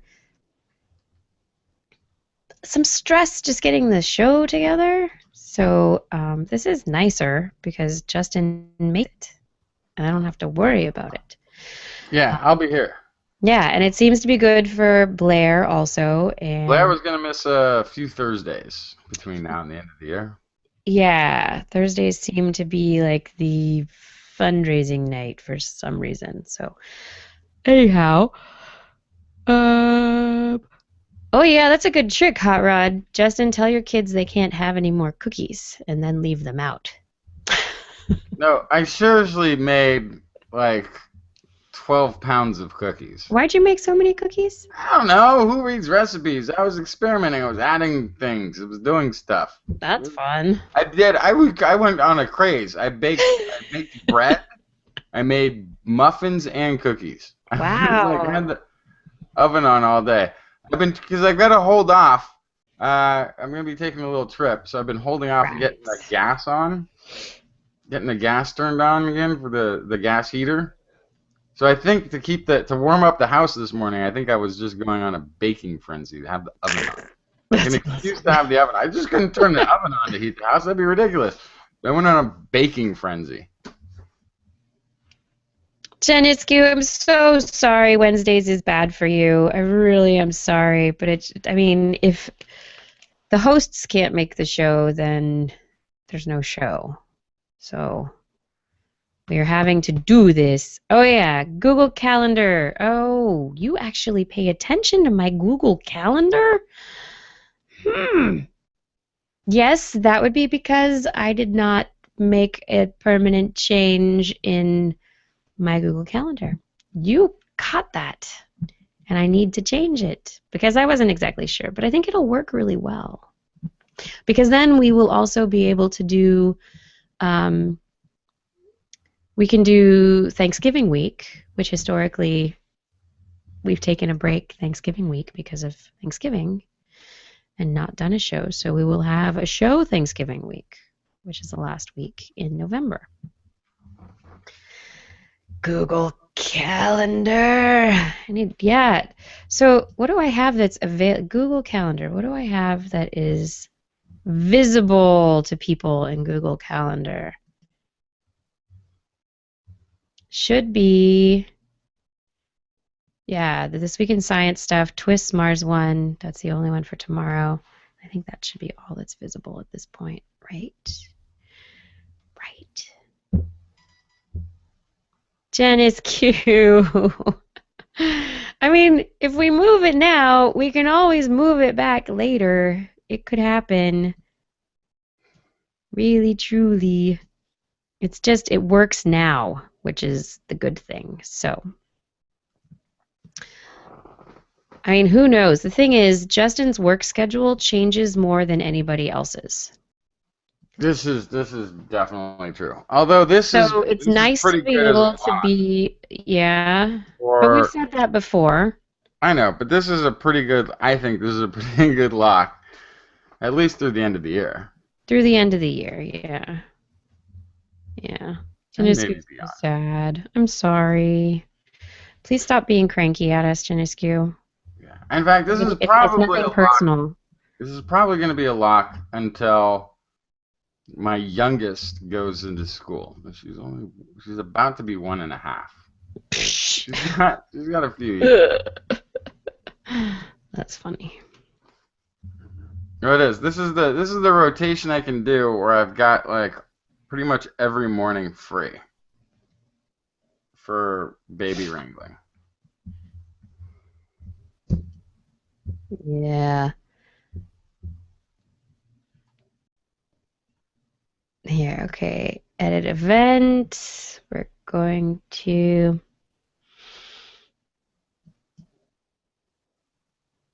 But yeah, no, the change I would like to see, I would like a different night for the show, honestly. What? I'd actually like to make multiple changes to the airing of the show. What? Like what? I think we should be on the air twice a week. For starters, and then if that works, we should go to three nights a week. And with proper staffing, interns, or writers, I would like to go to 4 nights a week. How about not nights, but like sometime during the day? Yeah, the days are for that's days is when I got to, the children are awake. This is the thing. That's I know, but then the evenings, every evening is taken up. But yeah, no, I could do it. Yeah, no. What are you doing? What are you doing with your evenings? Kids are finally asleep. You're like, that's it. See ya. Heading out to the parties, San Francisco clubbing. Whoop whoop. Whatever. I don't need whoop whoop. I don't even know what people do when they go out. No, I don't really do anything. I have no idea. I don't really do anything.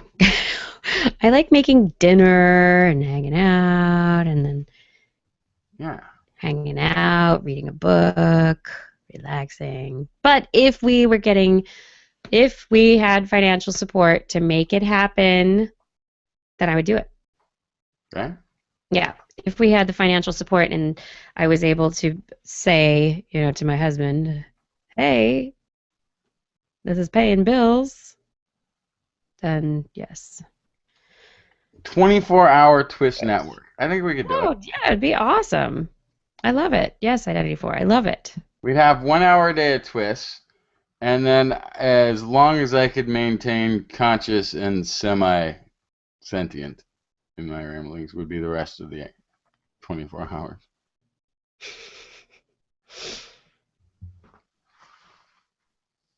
Okay, so I've changed the airing date on the Google Calendar. Haha, there we go. So Google Calendar people, be satisfied. I hope. And if we have to change it back, we change it back. Hopefully we don't. I don't know. Who knows?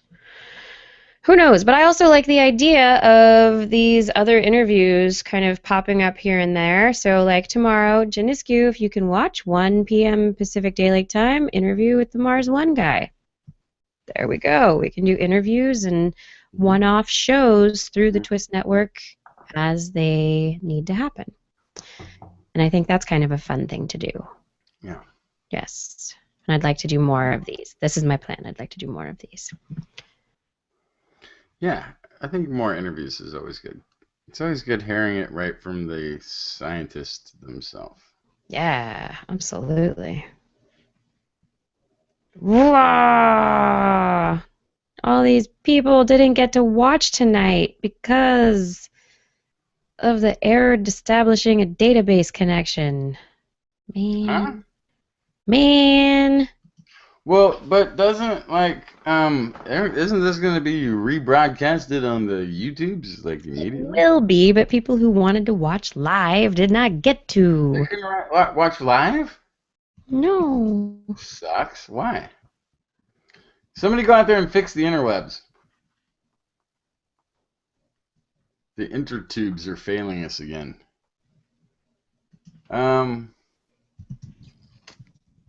Yeah. So I don't know. I'm going up to Tahoe this weekend. Yeah? Gonna be doing a little sports betting, a little gambling, What? little parlay prospecting. It is the annual Fantasy Weekend event where members of various groups of fantasy football, mostly, Oh, camaraderies, get together to go and drink copious amounts of alcohol and bet on sports. that does not sound like any fun to me at No, all. it wouldn't at all. It wouldn't at all. It doesn't sound It like started with a small band of cohorts like 10 years ago now. We've been doing this. I think it started like 7. Greg Yen, former co-host of This Week in Science, has been to every single event. Ted has been showing up the last few years. awesome. Yeah. And it will be, yeah, it started with just a small group though. Me, Greg, and maybe like 6 other people. And now there's 18. We've had to change our accommodations over the years to larger and larger places. So I think it's 18. I think 18 is the number that's setting up there.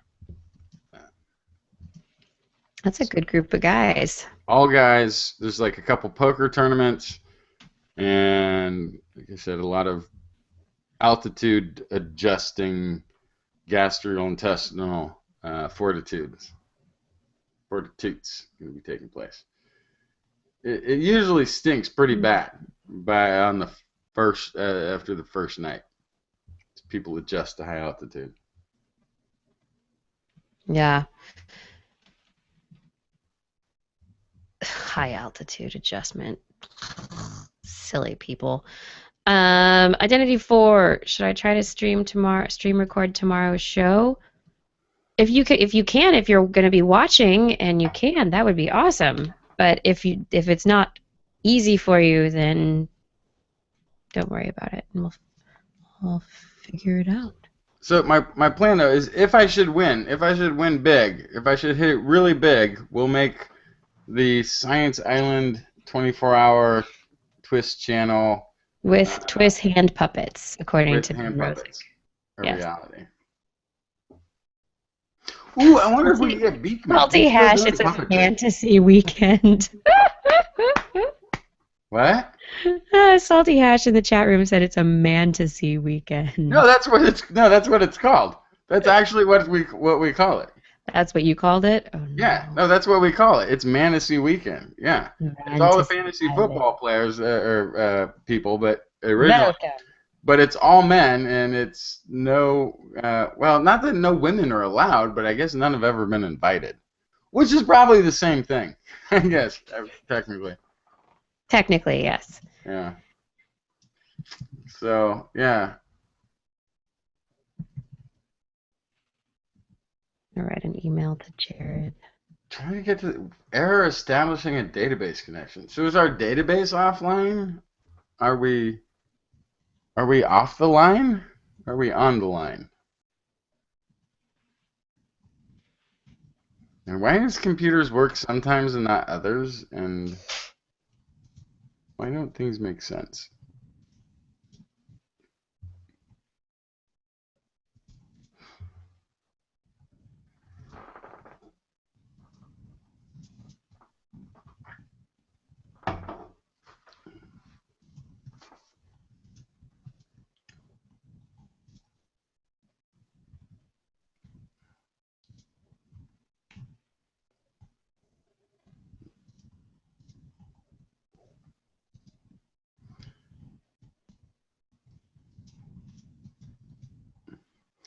A weekend with no women, that's considered fun. Yes, it is. Most everybody who's there is married with kids. So, for us, getting away from women is a vacation. Away from the kids. Oh, the kids. I meant the kids. Getting away from them. Right. Yeah. Do the ladies get to go on a ladies' weekend also? What is going If on? they coordinate such things, I don't know what women do. Nobody does. They're a mystery. Nobody can understand. Enigma wrapped within a taco shell, Right. Yes. covered in a Yes. blanket deep beneath the sea.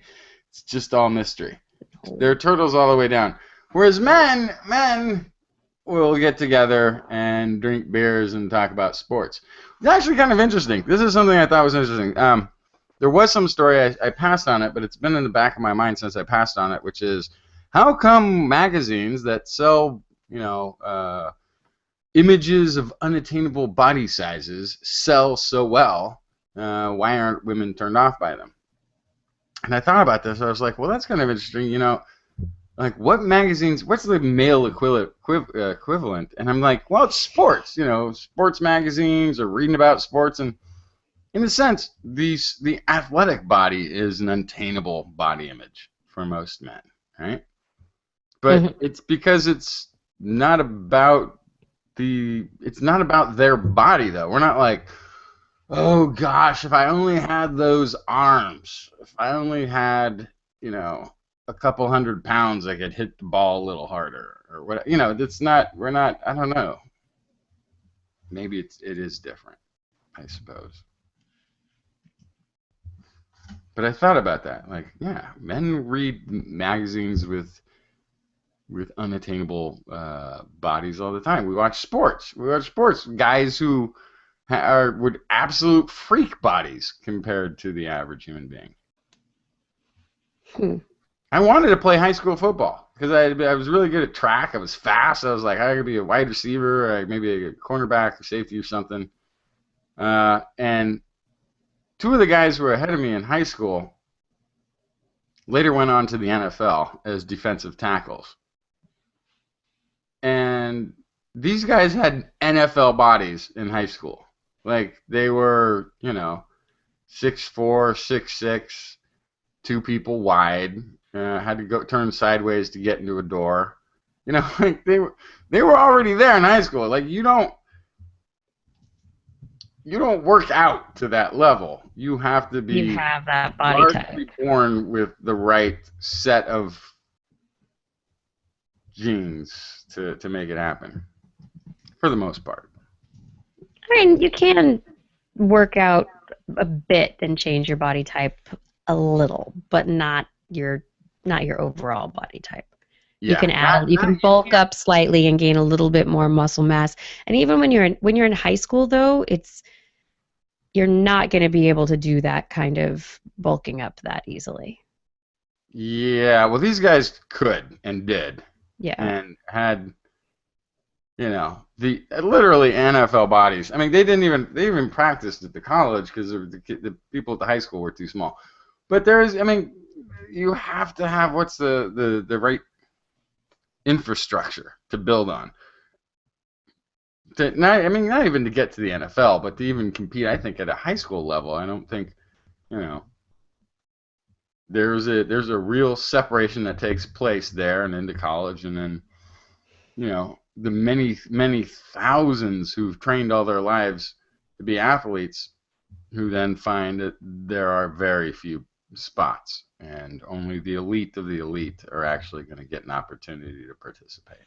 Yeah. The elite of the elite body types.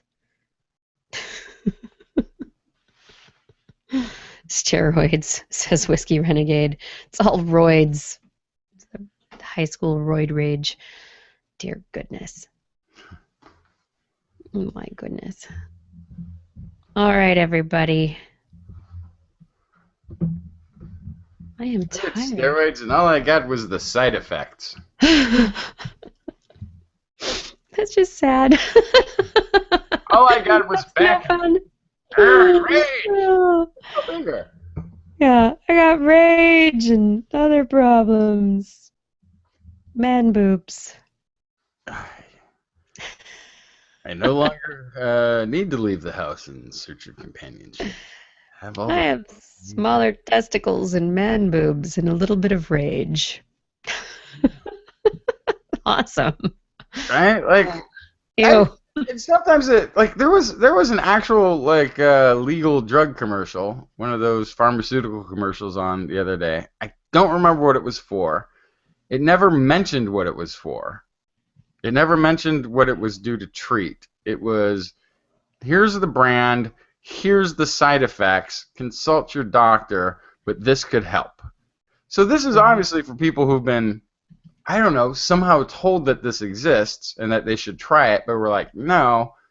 And then it's a commercial for it, but it only listed the side effects. It's all the commercial had time or money to pay for.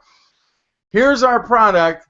Here's the legal disclaimer we had to insert, and we have no more money to show you any more of this or film any more commercial. Product name, side effects, that's it.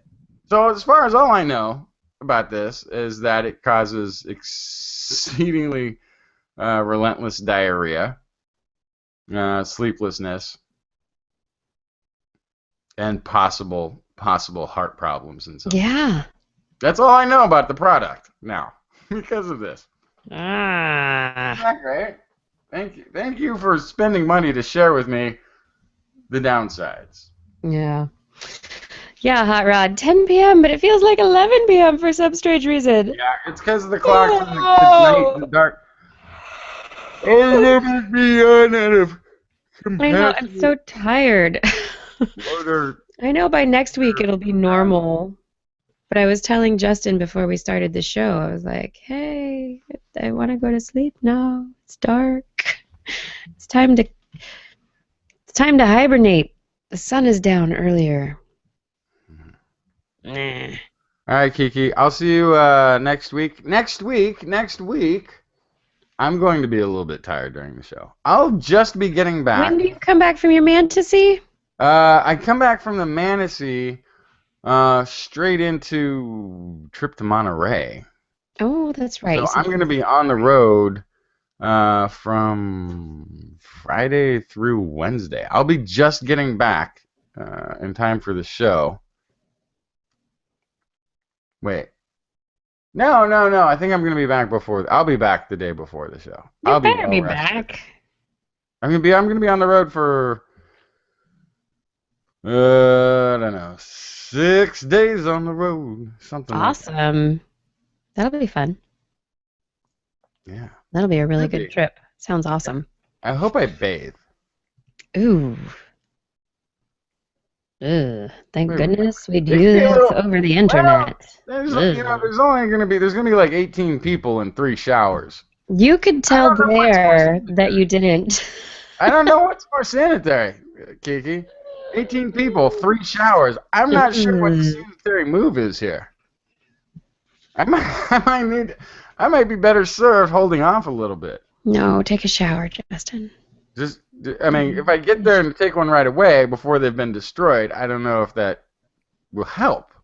No, but just take a shower. That'll be. Do that. Do that for everyone. I don't think anybody's going to complain. It's all guys. They don't smell as well.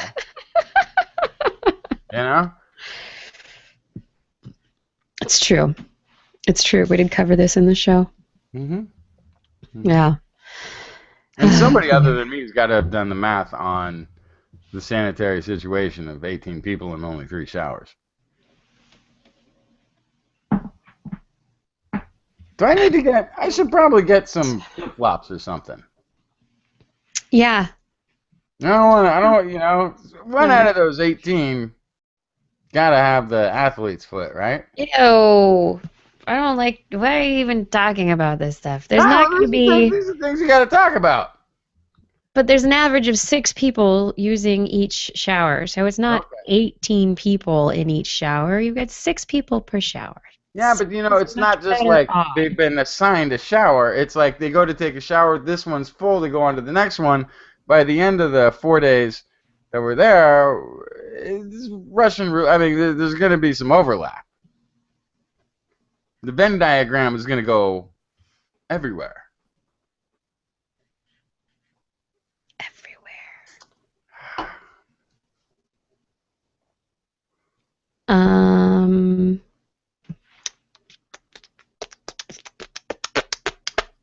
What have I forgotten to talk about? Oh, plasma acceleration from the scientists at SLAC. We didn't talk about that. They figured out a new way to accelerate accelerate protons on a wave of plasma. It's exciting. To make smaller accelerators, which could be great for accelerator technology. Smaller, more powerful accelerators. Exciting. It's very exciting. We didn't cover the black hole stuff, Janiscu. I didn't read into that stuff enough, so we didn't cover it. And then, ooh, Salty Hash went there.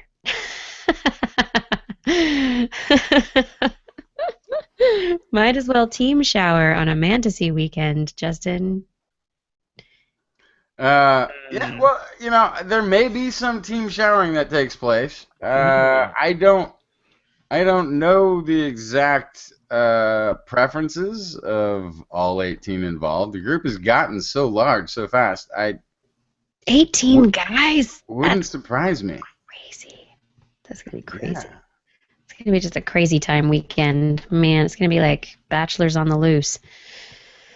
No, it's more like Dads Without a Curfew. Right. That's really what it's like. It's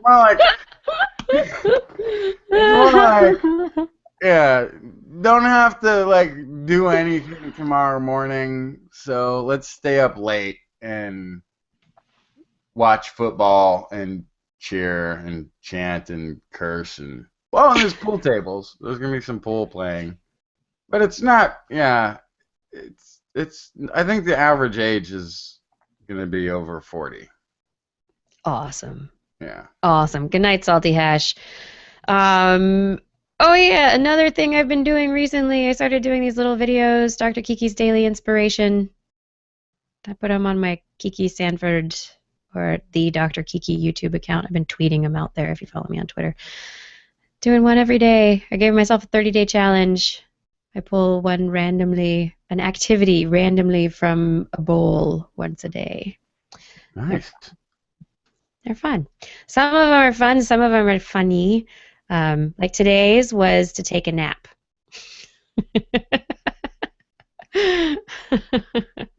Tomorrow, I haven't posted what tomorrow's is because I started doing the show before I could get the video posted, but I have one for tomorrow.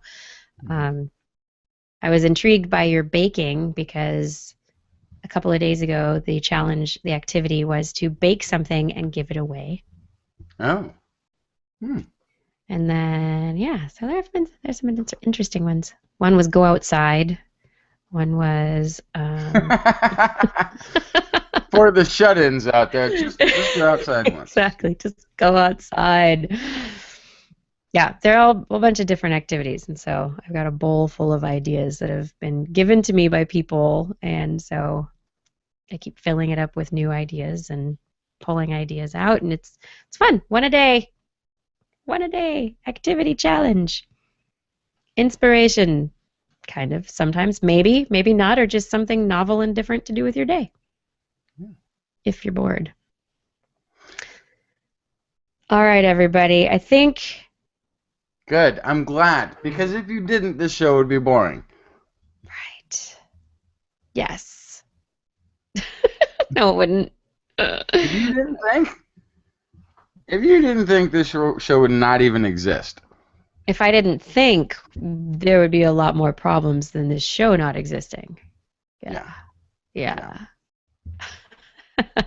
I am glad I think. I like being a thinker. Sometimes I wish my brain would be quieter, but definitely. I don't understand that. The people that tell me that it's closer to enlightenment by non-thinking, by quiet, by silence, by blank page thinking, by having all the quiet in the inside. I say Nah. that may be a great spot to hang out and relax for a bit, but I don't see how that's progress. I don't know where the world would be if it was filled with people uh, with that sort of Blank quiet, empty minds. space inside. Quiet. I don't know that that would improve anything ever. Like, why leave the cave, man? It's all good. We got everything we need right here. Just chill. Chill, Bliss out. man. Chill. Blank That's screen. right. Stare at the wall. Back of the cave. Nice. I don't get it. I don't know how that's enlightening. I think Maybe forging that's where the absolute cave paintings came chaos in. is the enlightened path. I think cutting through um, cutting through all the chaos that is thrown in information that's thrown at you in this world and making some rational decision is enlightenment. That's true enlightenment. That's the age of reason right there. Yeah. Good night, minions. Making it through. Good night, everyone. Thank you. Thank you, Justin. Thanks for a great show. Yeah. And thanks for being thank the you. greatest science communicator in the history of planet Earth. Thanks. And as far as we know, the universe, because we have no proof yet that there are any other science communicators on other planets. Right. There we go. Thank you, everyone, for watching. We'll be back again next week. Don't forget about tomorrow, 1 p.m. Pacific Daylight Time, for the Mars One interview, if you want to watch that. I guess I'll have to post the Google Hangout address in case the TWIS Live address is not working. That could be a problem. So anyway, take care, everyone. Thank you so much. Thank you so much. We could not do this without you. Bye. Oh,